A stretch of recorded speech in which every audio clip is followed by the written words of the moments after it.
Hey, everybody, what's going on? What's hot? What's hip? What's happening? What is shaking on your Tuesday night? Hope you're having a good one. Tonight, I'm going to tell you all about Ernie Kovacs, and it's going to be awesome. And we got people filing in. Here's Doopa-Doopa-Doo. She says, hello, Tom and Jay. And then there's the legendary Rumpled Trenchcoat. He said, let's go. I don't know how to do that, actually.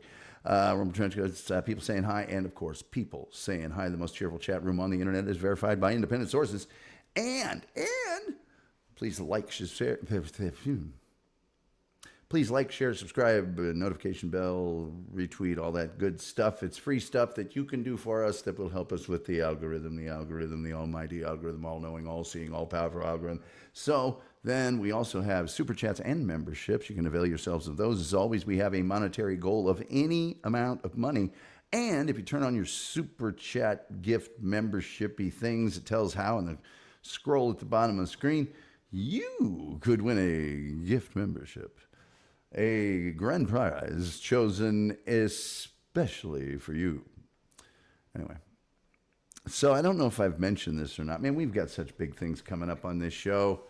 Oh, by the way, Friday night show is in jeopardy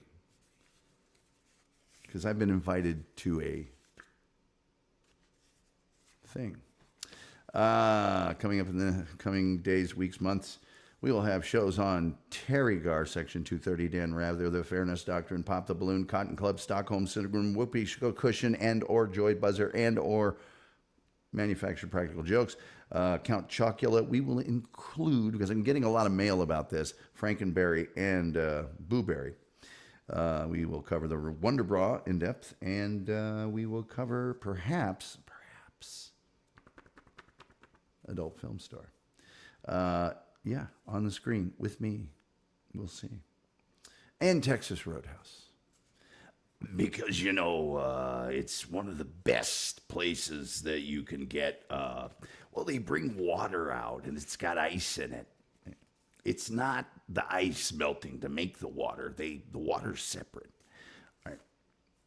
And coming up on this show as a guest that we do have agreements in principle with, Metal Maiden Vicky from Sonic Asylum Radio and SonicAsylumRadio.com. And she, of course, of Metal Maiden Vicky's Metal Euphoria.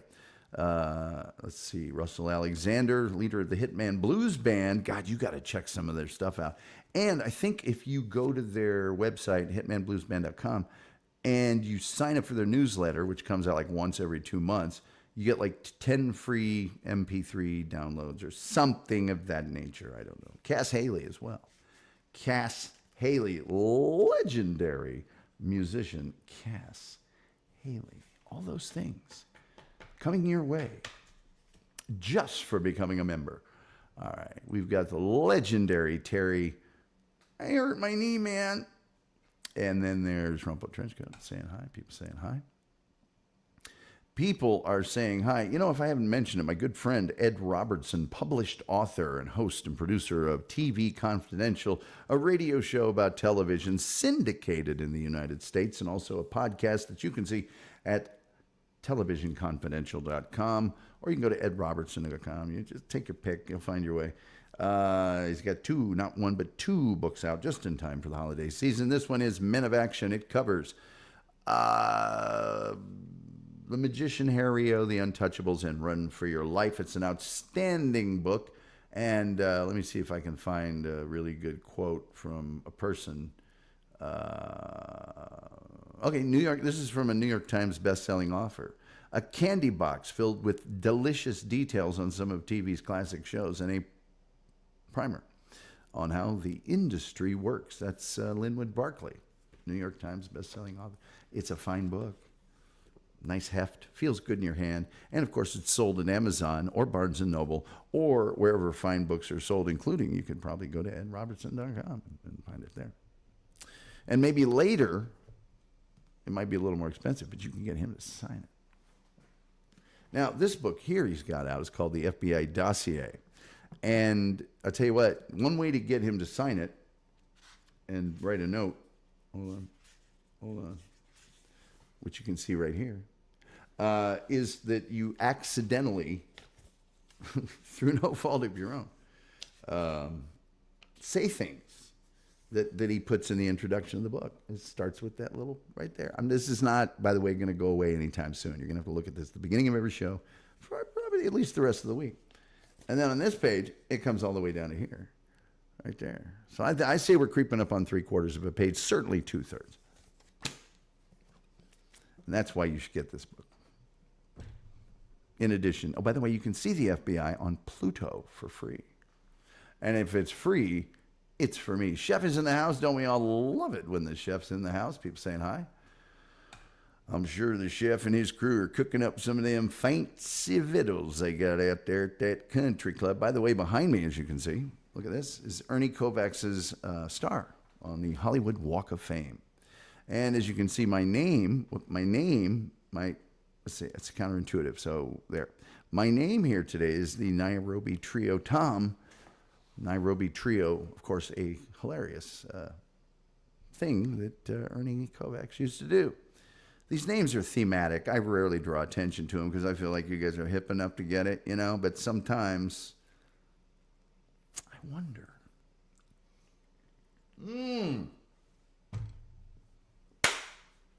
Let's get after this. And maybe we'll turn the phone lines on. People saying hi.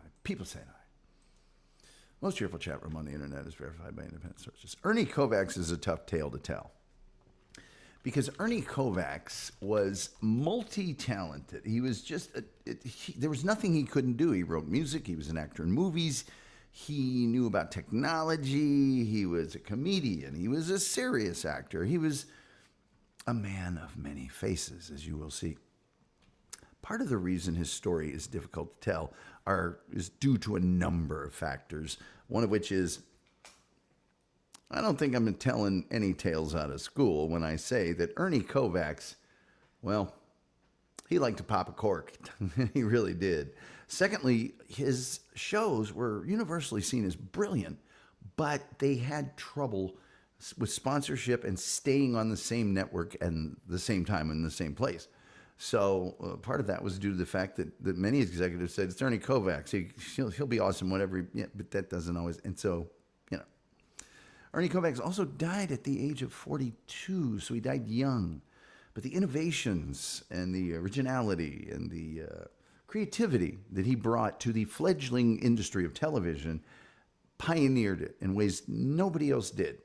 And nobody else has, and probably nobody else will.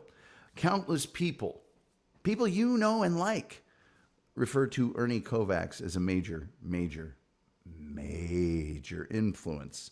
Here's just a few that have cited Ernie Kovacs. Oh, can I get a picture up of Ernie, please? Production, please. Thank you. For crying out loud. Let's see here. Johnny Carson. Rowan and Martin's Laugh-In, Saturday Night Live, Monty Python's Flying Circus, Jim Henson, Max Headroom, Chevy Chase, Conan O'Brien, Jimmy Kimmel, Captain Kangaroo, Sesame Street, The Electric Company, Pee-wee's Playhouse, Muppet Show, Dave Garroway. Anybody remember Dave Garroway? I don't know that he was the first host of the Today Show, but if he wasn't the first, he was damn near it. Andy Kaufman, no longer here. You Can't Do That on Television, Mystery Science Theater 3000, and many, many more. Chevy Chase, even thanked Ernie Kovacs during his acceptance speech for his Emmy Award for Saturday Night Live. One of the things that's also sort of indelibly linked to Ernie Kovacs is, and this will be prominent coming up, that's his wife, Edie Adams. And she's very, very, very young here. There was somewhat of an age disparity.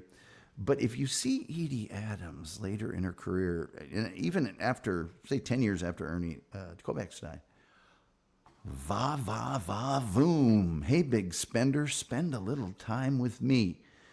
White House cigars and the Lemme dress and the popping out in the so, and you'll learn a little bit about Edie Adams, who was ubiquitous on television, and you probably saw starring in some TV shows, even late into her life, where she would play a mother or whatever. But that's Edie Adams. So Let me see here.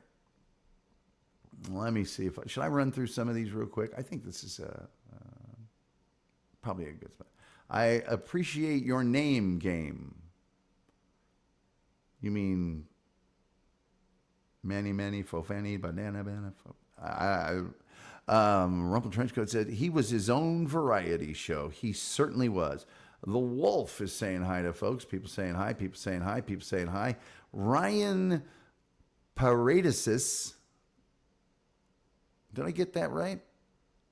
Ryan Paredesis or Paradesis says, I'm number 6 watching. Well, the joke's on you. We have 8 now. So we're about to set a record.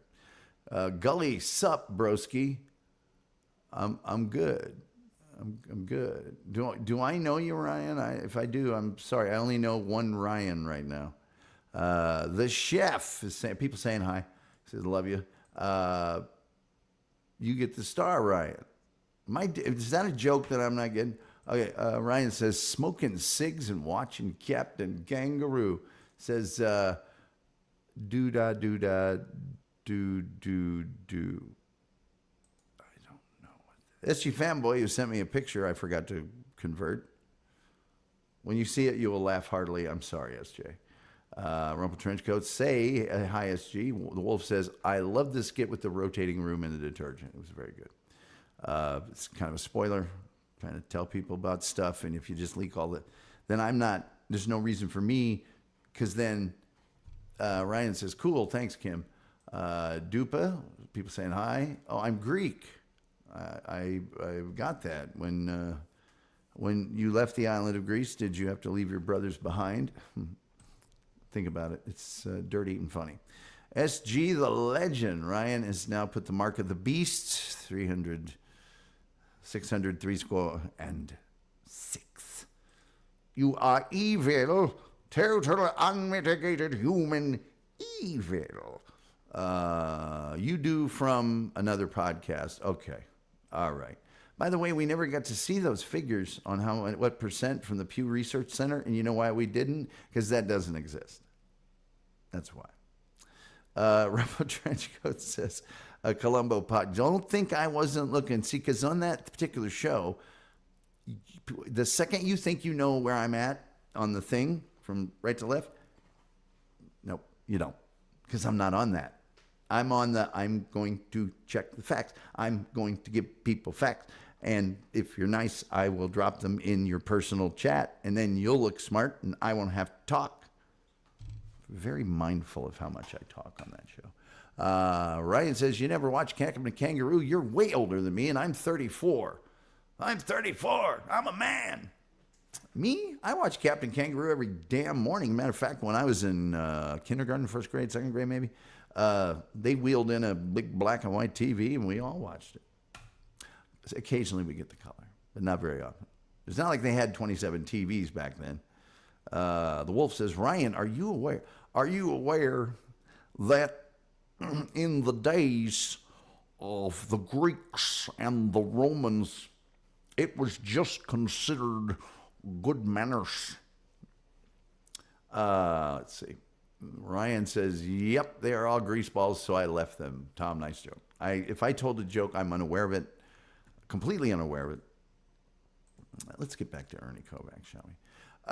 Ernie Kovacs and his wife, you see her there, and she's not nearly as hot as she would later become, received Emmy nominations for Best Performances in a Comedy Series during 1957. His talent was not recognized formally till after his death. The 1962 Emmy for Outstanding Electronic Camera Work and the Directors Guild Award came a short time after his, well, I'm not going to tell you. I'm going to let it be a secret.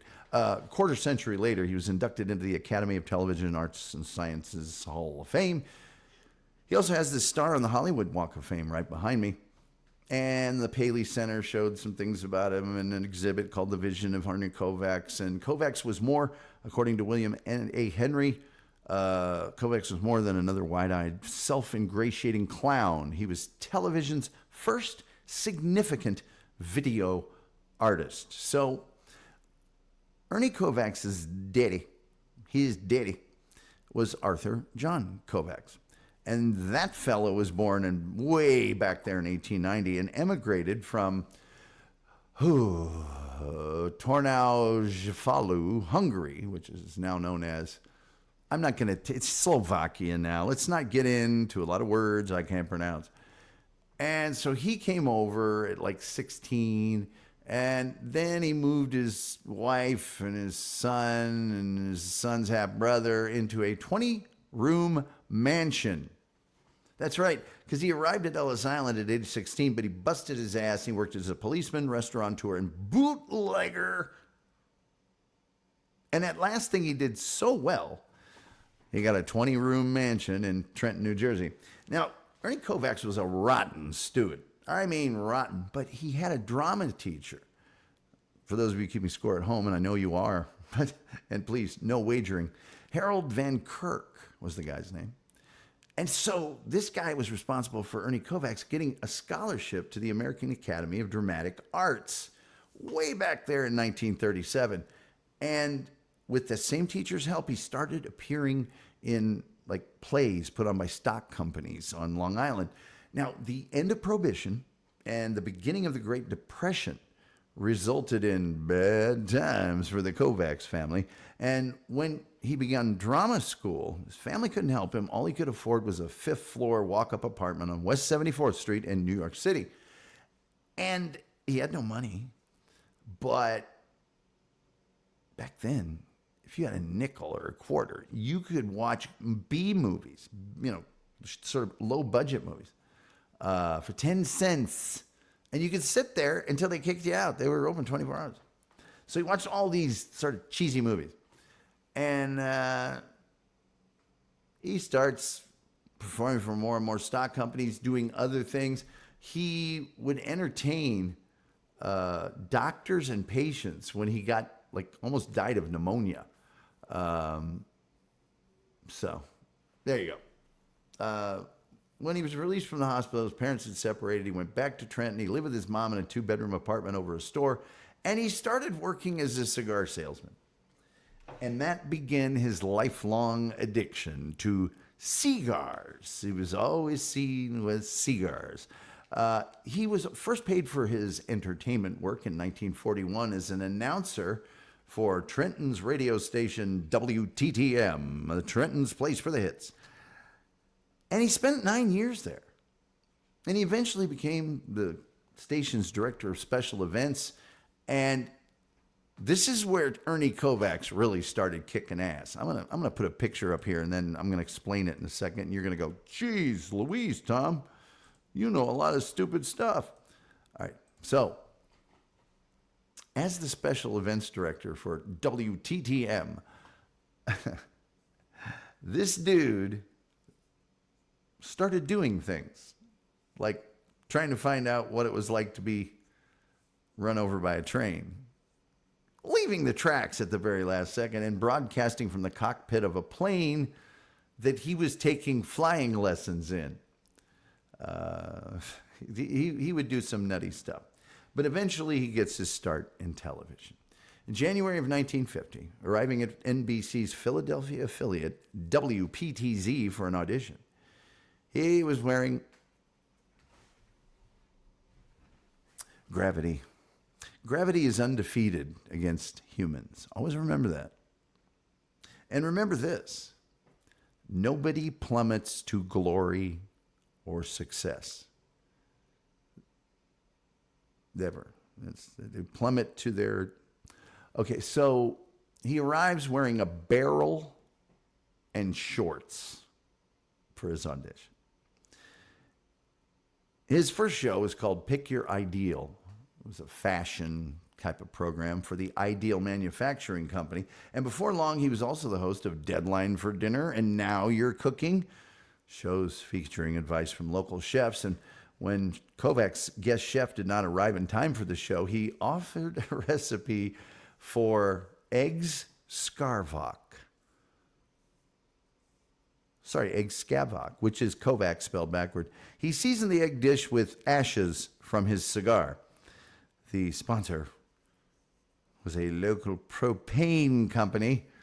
Hosting these shows soon resulted in his becoming the host of a program named 3 to Get Ready, named for WPTZ's Channel 3 spot on the television dials. Now, the picture that you're looking at, just right next to me, why, if I had hands, I could touch it.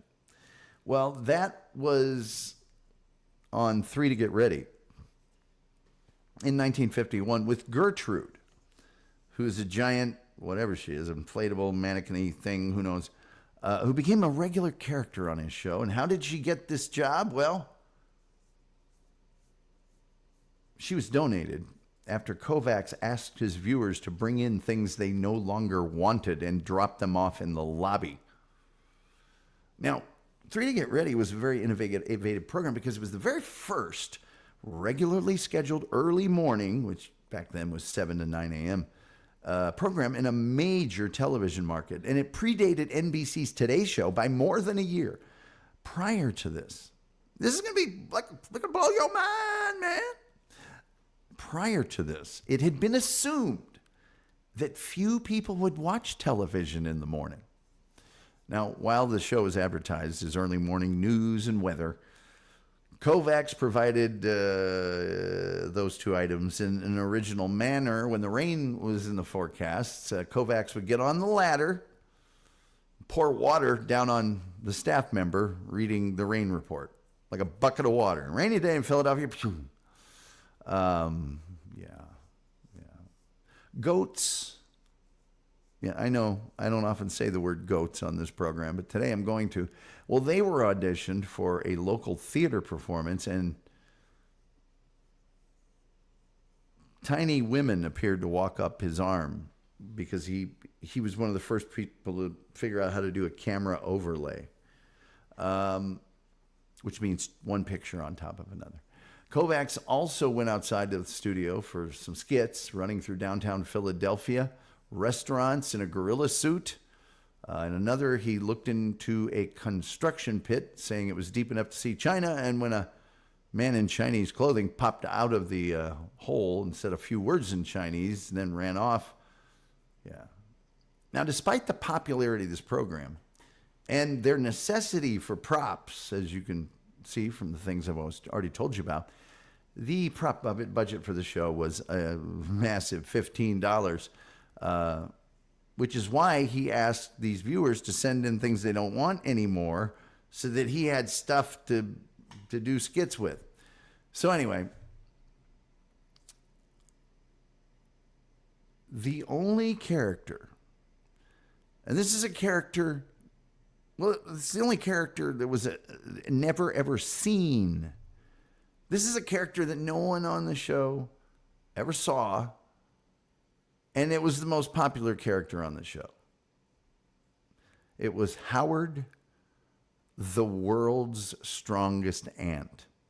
So due to camera technology, there weren't super close-ups or anything like that. I mean, they were, but they were rack mount type of, it's a long story. But so he would talk to this ant and pretend there was no ant. However, from the time of the WPTZ debut, Howard the Ant received more than 30,000 miniaturized gifts from Kovacs viewers, including a tiny mink-lined swimming pool. Yes. And this is also when Kovacs began his early eyeball fraternal and marching society. There was actually, you could get actual membership for this. It was basically a breakfast club with not only cards but bylaws. The password for this particular club, you guys are going to dig this, I swear to you, was "It's been real," which is super hip for 1951. Let's face it. He continued the Eyeball Fraternal Marching Society, early Eyeball that is, on his morning show. When he made a move up, man. WCBS in New York in 1952. This is the flagship station of the CBS television network at the time. The success of 3 to Get Ready proved that people did indeed watch early morning television and was one of the factors that caused NBC, to create the Today Show. So there. During 1952, Kovacs was also doing a late morning show for WPTZ called Kovacs on the Corner. He would walk through an imaginary neighborhood, talking with various characters such as Pete the Cop and Luigi the Barber. As with Three to Get Ready, there were some special segments. Swap Time was one of these segments. Viewers could bring their unwanted items into the studios to trade them live and on the air with Kovacs. So Kovacs on the Corner was like a lot of these shows. He did so many shows.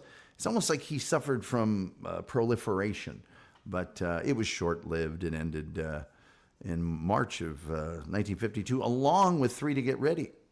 So then Kovacs went to work for WCBS TV in New York with a local morning show, and then later in Network One. Both programs were canceled.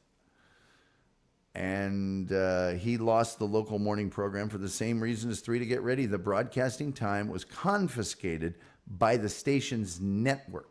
So he's on a giant local station, and the network came in and said, "You gotta go, man. You've gotta go, man.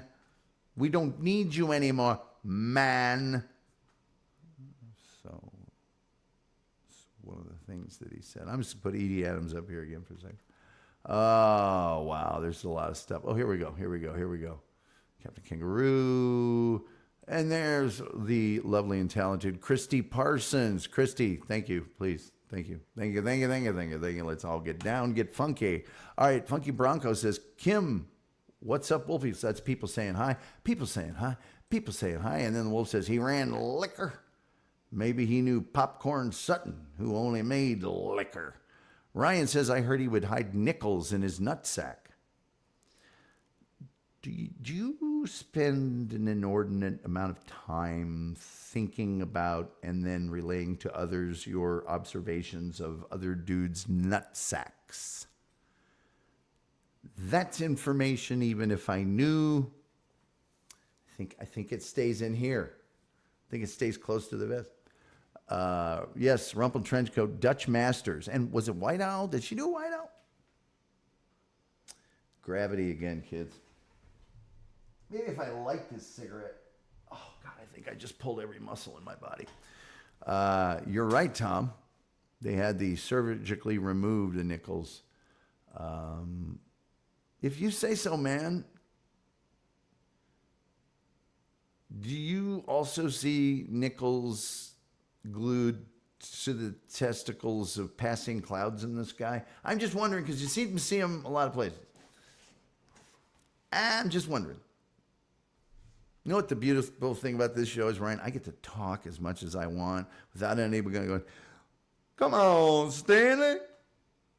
You can't say that. And another guy going, why do we have a Congress? Anyway, seriously, F gravity. Yeah, what's gravity ever done for you? Doopa. It's like fire. Fire wants you to believe it's your friend while you're toasting a marshmallow at a campsite, but secretly, fire wants to make you make a noise like this, until you're dead. That's what fire wants. Let's see. Christy Parsons says, I've got some strange hobbies and but I've never thought about doing that. No one ever has, except Wolf says, I wonder if he knew the barrel guy from Denver. I don't think he knew the barrel guy from Denver. Ryan says, that is the same fabric they use for Cabbage Patch dolls.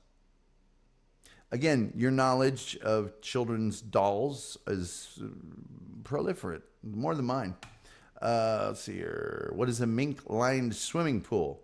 Well, it's a swimming pool, and it has a liner. It's lined, and the material that the liner is made of is mink, which is I believe it's a rodent of some kind. I could be mistaken. Somebody can prove me wrong, I suppose. It's like a chinchilla or something like that. The wolf says, too pervish for his time. Yes, too pervish, indeed. Go bravely on, gentle warrior. Ryan says, ha, ha, ha, ha. He has been gendered as gay. He gendered himself. Ryan says, and you were the one that talked about him having nickels. Tom, that was you. Never talked about him having nickels. I said you could get into a movie for a nickel or a quarter, and then I later told you that he would do it for a dime, but I never said anything about that other stuff. Maybe you're confused. I'm just kidding. You're confused. All right. Tom, I love this show. You're making me so happy. Well, I'm sorry to hear that. Certainly don't want people being happy watching the show. Oh, yes, a dime. Same thing. That's not the same thing at all. It's nickel's half of a dime. Come on, man. Pull it together. You're losing your head. Kovacs began using the ad-libbed and experimental style that would later become his reputation, noting video effects, superimpositions, reverse polarities in scanning, and quick blackouts, which are not what two people that I'm frequently on the radio with have, but a quick fade to black at the end of a skit. His cameras commonly showed his viewers' activity beyond the boundaries of the show set, including crew members outside the studio itself. He liked talking to the off-camera crew. Oh, he would crack them up all the time and introduce segments from the studio control room. Letterman used all this stuff. He frequently made use of accidents and happenstance, incorporating the unexpected into his shows. In one of his broadcasts, Oscar Liebetrau, an elderly crew member who was known for often sleeping for the duration of the telecast, was introduced to the audience as Sleeping Schwartz. And Kovacs was once knocked unconscious when a pie smashed into his face that still had a plate under it. He had a love of spontaneity, and so did his crew, who would occasionally play on-air pranks on him to see how he would react. During one of his NBC shows, Kovacs was appearing as the inept magician Matos Heppelwhite. The sketch called for the magician to frequently hit a gong, which was the signal for a sexy female assistant to bring out a bottle and shot glass for a quick swig of alcohol. Stagehands substituted real liquor for the iced tea normally used for the skit. Kovacs realized that he would be called upon to drink a shot of liquor for each successive gong. He pressed on with the sketch and was obliterated at the end of the show. Kovacs helped develop camera tricks that are common to this very, very day. There's some more sort of everyman. He could do a lot of different roles. His character Eugene sat at a table to eat his lunch, but as he removed items one at a time from the lunchbox, he watched them inexplicably roll down the table into the lap of a man reading a newspaper at the other end, and it was a flat table. When he poured milk from a thermos bottle, the stream flowed in a seemingly unusual direction, like up or to the side, never seen on television before. Never. The secret was using a tilted set in front of a camera tilted at the same angle. Anyway, I'm not going to get into all of the sort of brilliant, low-tech things he did that people had never seen before. One of the special effects he employed made it look like he was looking through his assistant's head. Yeah. He used his sketches and mood pieces for quick blackout tags, and some of them were only seconds long.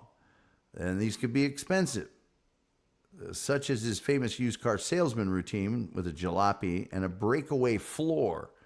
It cost $12,000 in 1950 whatever money to produce this 6-second gag, and it took the entire production budget for that year's program on one thing. He was the first of television comedians to use odd fake credits at the end of the show, and he would comment between the legitimate credits and at times during his routines. It's reported, by the way, I think I have a picture of that used car thing here. And I do, right there. So, by the way, that's a Nash Metropolitan, and it went for $695. Anyway, he reportedly did not like working in front of a live audience, and he found the presence of the audience distracting. And the people in the crowd frequently could not understand what was going on when they were setting up these elaborate visual gags and special effects. So, he didn't like working in front of a live crowd. Now, like many of the comedians of the era, he created many different characters that he would play. And he had Eugene, which was a silent character. He had the lisping poet, Percy Dubtonsils, the heavily accented German radio announcer, Wolfgang von Sauerbraten, Mr. Question Man, who answered various viewer queries, was a satire of a long-running radio series, The Answer Man. Other characters included horror show host Auntie Gruesome, the bumbling magician I told you about earlier, Frenchman Pierre Ragal, which is Ragout, sardonic Hungarian cooking show host Miklos Molnar. So, anyway, he did these effects not just for his show, but for many, many others. And he was probably the first person that, like Saturday Night Live, would parody, would make fun of, would duplicate almost existing radio and TV shows. So, there you go. By the way, we told you, remember the show we did on Arthur Godfrey and Julius LaRosa? Well, boy, did he have fun with that, is all I'll say. Let's see here. Ernie in Kovacs Land was a summer replacement show for Kukla, Fran, and Ollie, children's theater, whatever. Ernie Kovacs show ran from 1952 to 1956 on various networks. Never stayed in the same place. Twice a week job filling in for Steve Allen as host of The Tonight Show on Mondays and Tuesdays for 2 years. So he was even a Tonight Show host. During the summer of 1957, Kovacs was a celebrity panelist on the television series What's My Line? And he did not take his responsibilities very seriously. He basically would screw around the whole show. That's what he did. He also did a ton of TV specials. I'm not even going to get into them. Not even. I'm not also going to go deeply into the music, but he was an amazing musician and composer of songs. He was a tremendous classical music fan. And so he did a ton of original music for, the time. He wrote a novel. He wrote like some actual fiction can you believe this guy? From 1955 to 1958, he wrote for a little magazine called Mad Magazine. And why did he do it? It was his favorite magazine. Yeah. Oh, yeah. It was just a crazy guy. He was a television guest star. He and his wife, Edie, appeared on what would be the final episode of the Lucille Ball, Desi Arnaz show. And it was called Lucy Meets the Mustache. And it was the last time that Lucille Ball and Desi Arnaz worked together. And the last time that their famous characters of Lucy and Ricky appeared in a first-run broadcast. According to Edie Adams, those two didn't even speak to each other in rehearsals. So he also appeared in roles for other television programs like General Electric Theater, and one of the most notable General Electric appearances was I Was a Bloodhound instead of I Was a Detective. And he played the role of Barney Colby, who didn't have great detective skills, but he did have an extraordinary sense of smell that helped him solve many seemingly impossible crimes. Very funny. Very funny. He was a character actor in tons of movies, including Operation Madball, Wake Me Up If It's Over, Our Man in Havana, Bell, Book, and Candle, It Happened to Jane. Yeah. Oh, yeah. He was in North to Alaska and Sail a Crooked Ship. Oh, man. He starred opposite Sid Charisse. Oh, man, Sid Charisse. He was married a few times, He was married to Betty Wilcox in 1945, but they got divorced. And in 1962, this Betty Wilcox tried to extort his two daughters that he had with her by claiming that $500,000 was her share of his estate, and he claimed that he had abducted the girls. He was actually just granted legal custody of them. Anyway, later on, she would claim that his next wife was unfit, and it was just a constant battle, constant struggle for Ernie Kovacs and Edie to keep these kids. That ex-wife was constantly suing them and making up stories. His second marriage, though, was a winner. He met Edie Adams in 1951 when she was hired to work for Three to Get Ready. She had been on Arthur Godfrey's Talent Scouts, and the producer of Kovacs' show asked her to perform for the program. Now, she was a classically trained singer, and she only knew 3 popular songs. And Edie later said, "I sang them all during the audition. If they had asked me to hear another song, I never would have made it." Quoting Kovacs, "I wish I could say I was the big shot that hired her, but it was my show in name only." The producer had all to say. Later on, I did have something to say, and what I chose to say was, importantly, hold on. I got to do this like dramatically. He said, "Let's get married." And get married they did. On their first date, you guys are going to love this. I swear to Christ, you're going to love this. Kovacs bought her a car. What kind was it? A Jaguar. Telling him, "I want to take you out in style." He was very taken with this beautiful and talented young woman, and he used the same imagination that he had on a TV show on courting her. He hired a mariachi band to serenade her backstage at the Broadway musical she was performing in, and the sudden gift of a diamond engagement ring, telling her to wear it until she made up her mind. And he continued this nonstop. She booked a 6-week European cruise, and she was hoping that this cruise would let her make up her mind. Should I marry this guy or not? After only 3 days away and many long-distance telephone calls, she curtailed her trip and hightailed it back to say yes. They eloped and were married on September 12th, 1954 in Mexico City. The mayor of New York was the one that married him, performed the ceremony in Spanish because it was in Mexico, and they didn't understand a word. So Adams, who had a middle-class upbringing, she was really smitten by how wacky and crazy he was, and they were together until he died. She later said about him, "He treated me like a little girl, and I loved it. Women's lib be damned." And Edie Adams also helped in that just nightmarish attempt to reclaim his 2 older children after the ex-wife kidnapped him. Yeah. She was also a regular partner on his television shows, and she did impersonations or a pratfall. She did not take herself seriously.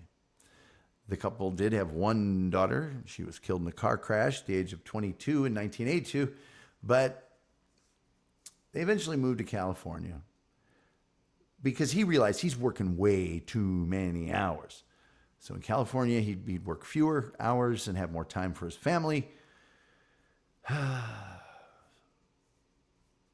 And so it was that in the early morning hours of January 13th, 1962, Ernie Kovacs lost control of his Chevrolet Corvair station wagon, later to be proved to be death traps by Ralph Nader, while turning quickly and crashed into a power pole in West Los Angeles.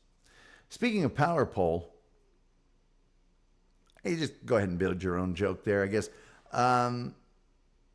He was thrown halfway out of the vehicle's passenger side and died almost instantly from chest and head injuries. A photographer arrived, and soon after, images of Kovacs' body with an unlit cigar on the pavement near his outstretched hand appeared in newspapers all across the United States. You can still see those photos, too, by the way, if you do a little Google searching. In keeping with Kovacs' wishes, his service was simple. Pallbearers included Ernie's best friend, a guy by the name of Jack Lemmon, along with Frank Sinatra, Dean Martin, Billy Wilder, incredible, famous director, George Burns, Groucho Marx, Edward G. Robinson, Kirk Douglas, Jack Benny, James Stewart, Charlton Heston, Buster Keaton, Milton Berle. The pastor there said that Kovacs summed up his life like this. I was born in Trenton, New Jersey in 1919 to a Hungarian couple. I've been smoking cigars ever since. He's buried in Forest Lawn, Hollywood Hills Cemetery in Los Angeles. His epitaph reads, "Nothing in moderation. We all loved him." And there's a street named after him in San Antonio, Texas. Now, the sort of the button of this story involves Edie Adams, a very frequent critic of the U.S. tax system. And aren't we all? Oh, for fun. Kovacs owed the Internal Revenue Service several $100,000 in back taxes due to accounting error? No. Wacky mix-up? No. He just refused to pay him. Up to 90% of his earnings were garnished as a result. His long battles with the IRS inspired Kovacs to invest his money in a convoluted series of paper corporations in the U.S. and Canada. In other words, he sent them on a wild goose chase that no one could get through. Not quickly. And he would give these companies the most bizarre names of all time, like the Bazooka Duka Hicka Hookah Haka Hookah Company. In 1961, Kovacs was served with a $75,000 lien for back taxes. That same day, he bought the California Racket Club with the apparent use of using it as a tax write-off. The property had mortgages at the time of the purchase, which were later paid by his wife, Edie Adams. Okay? These tax woes affected his career, forcing him to take any work at all that offered to pay off his debt. That included the ABC game show Take a Good Look, variety show appearances like NBC's The Ford Show starring Tennessee Ernie Ford, and some of his less memorable film roles. He also filmed an unaired 1962 pilot episode for a proposed CBS series, Medicine Man, co-starring silent film legend Buster Keaton. That was abandoned after his death, and even after his death, there were a lot of issues that were not resolved.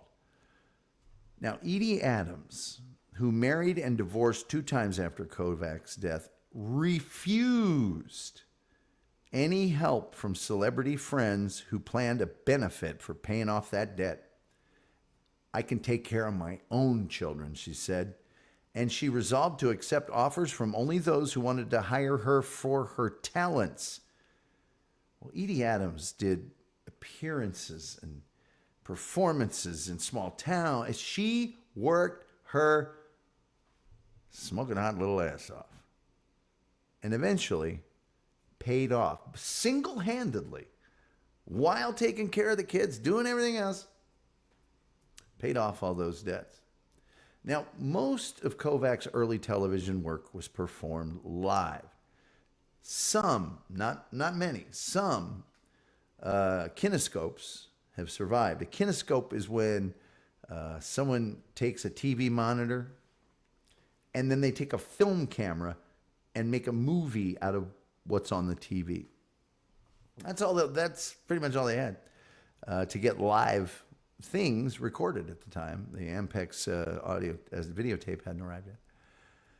So after Kovacs' death, Adams discovered not only that her husband owed ABC a great deal of money, but some networks were systematically erasing and reusing tapes of Kovacs' shows or disposing of the kinescopes and the videotapes.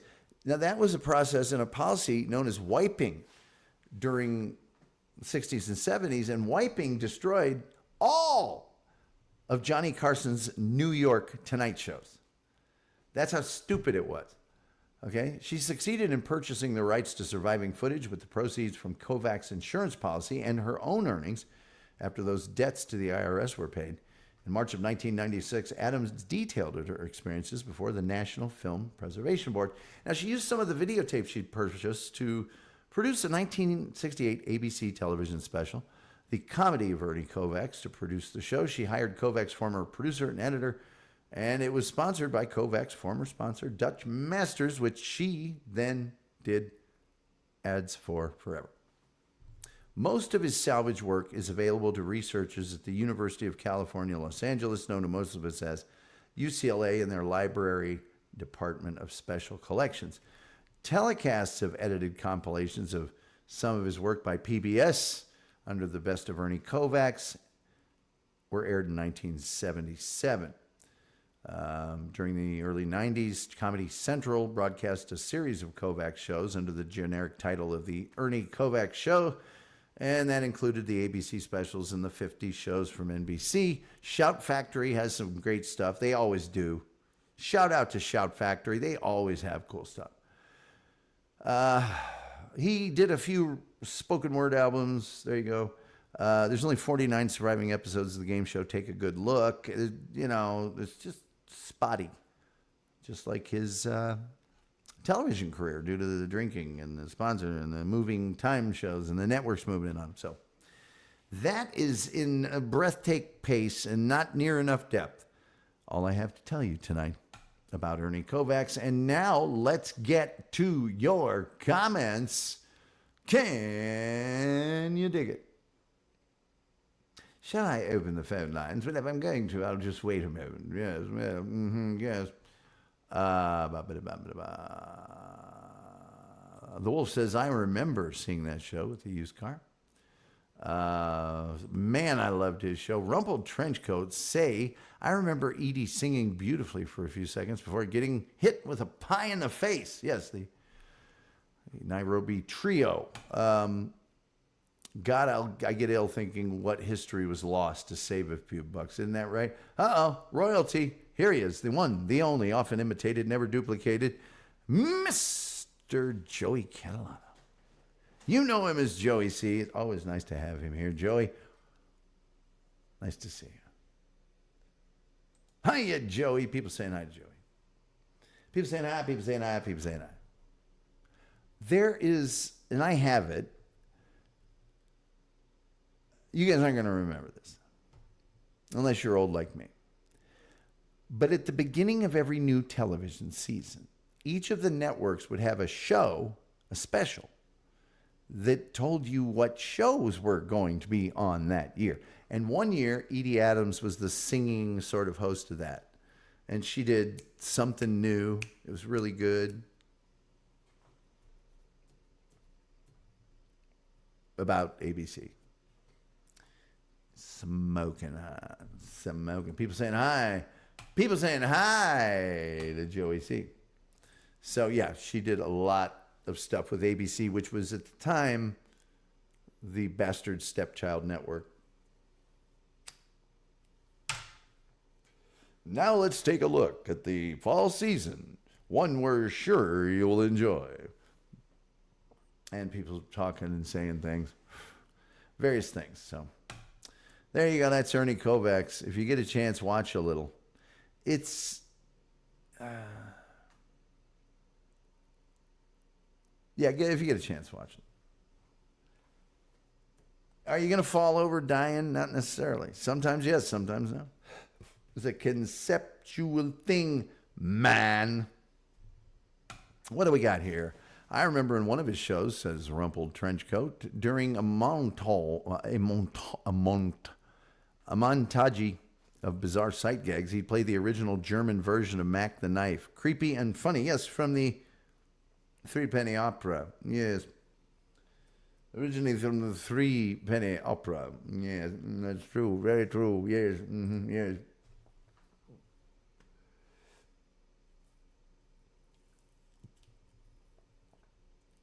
Edie Adams, though, Va va voom.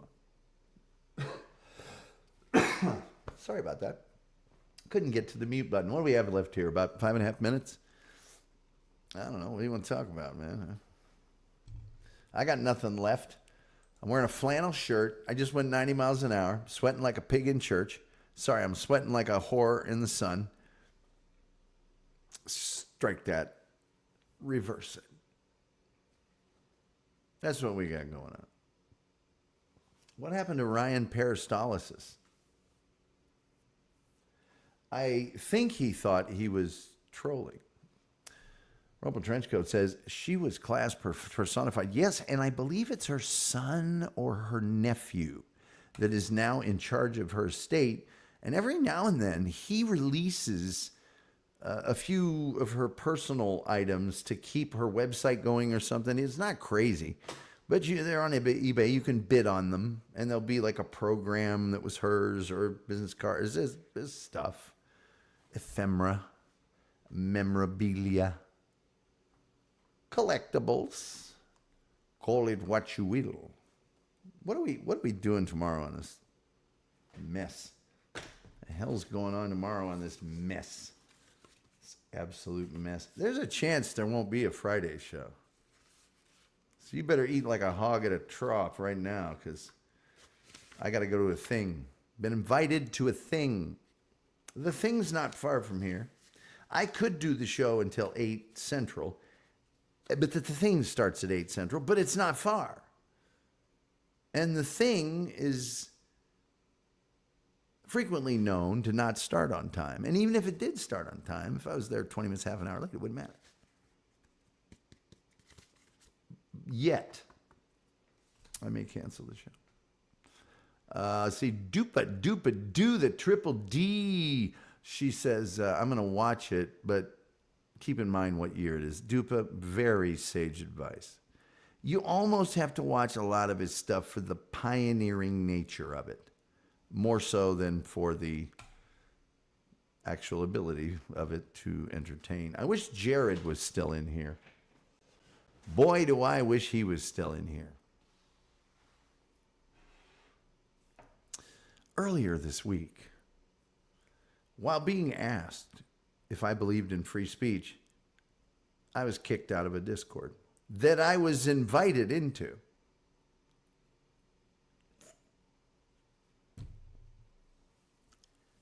Yeah. And there was a person in that Discord that was telling me, a lot of things about not entertaining, that nobody likes me. And I'm wondering if Jared was here, he could vouch for me on this or not. Do you think that person, the guy that has the weird problem with meth, do you think he's been heavily quoted in the introduction of a book?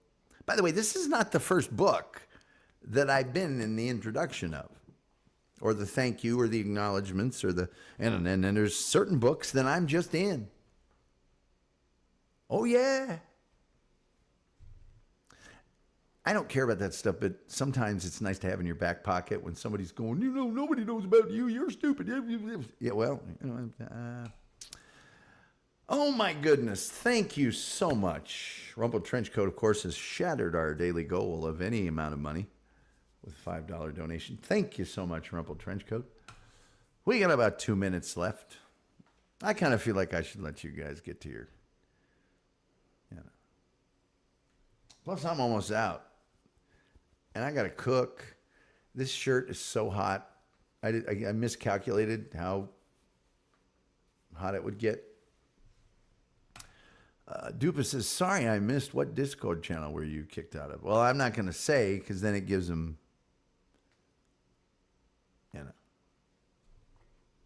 You know why I was just kicked out?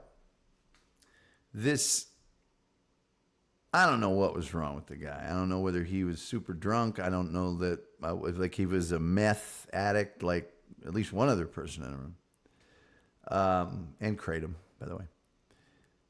I don't know what the malfunction was, but he could have been just, as Bob Levy would say, born wrong. Anyway, that guy comes in and he's, which, by the way, there's another channel that I do that I have a great time on, but there's two people that are just so smashed out of their mind. They're, oh, and that's hard for me to take. Anyway, so I said, well, I guess I'll mute him. Oh, you can't mute him. You can't, nobody mutes him. Nobody mutes him. I'm like, you just asked me about free speech. Now you're telling me to listen to it? No, no, you guys have fun listening to that. I'm not listening. Bam, kicked out. No great loss. They asked me to come on their show, which I don't think is going to happen now. But I got asked, or I wouldn't have been there. So, yeah.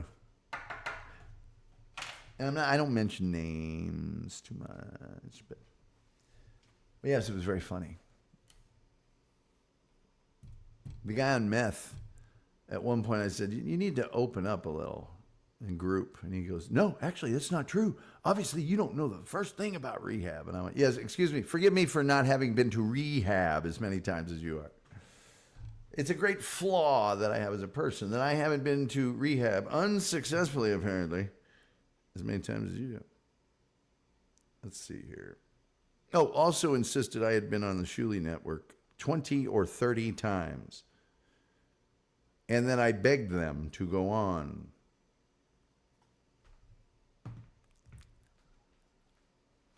Never asked. I don't ask to be on shows. I wait for people to ask me. He goes, hey, I would never impose that way.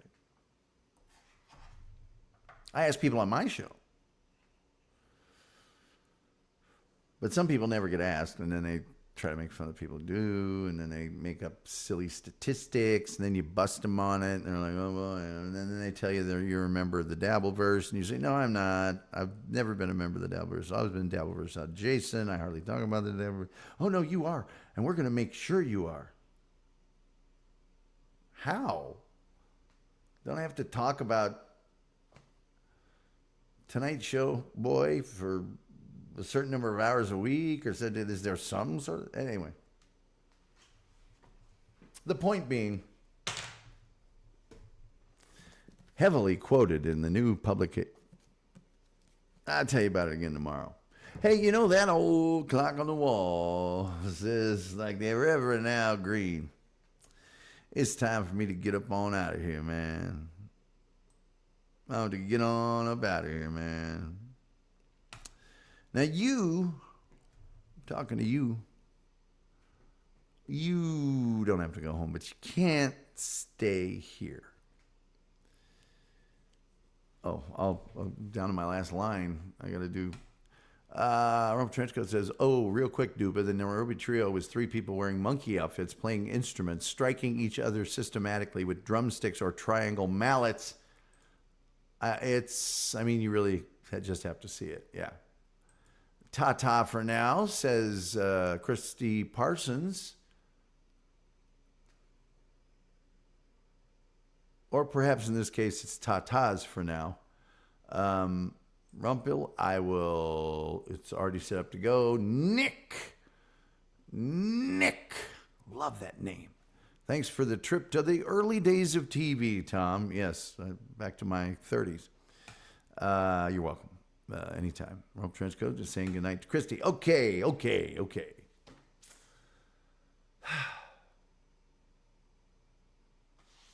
I'm so glad we had this time together. I guess the only thing left to say is, till next time. We'll see you next time.